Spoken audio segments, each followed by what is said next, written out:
going to be showing you how to make Southern style cornbread dressing with my scratch made Southern style cornbread, which I will have linked down below. You're going to start with, I use a 9x9.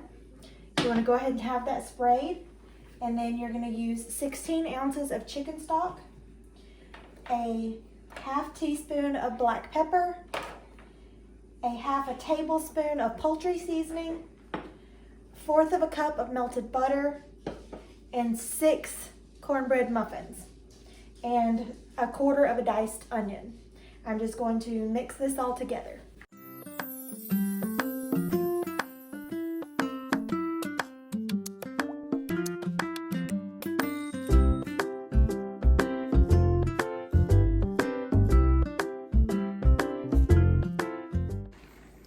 Once you get everything mixed up, it should kind of look a little soupy like this.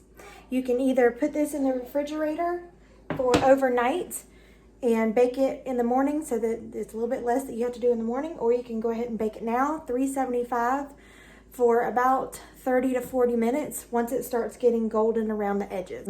Okay, the dressing just finished coming out of the oven.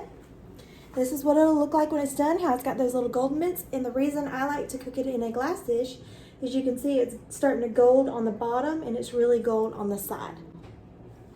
If you like this type of video, make sure you give it a thumbs up. Also, leave a comment down below, and if you would, please subscribe. It would mean the absolute world to me.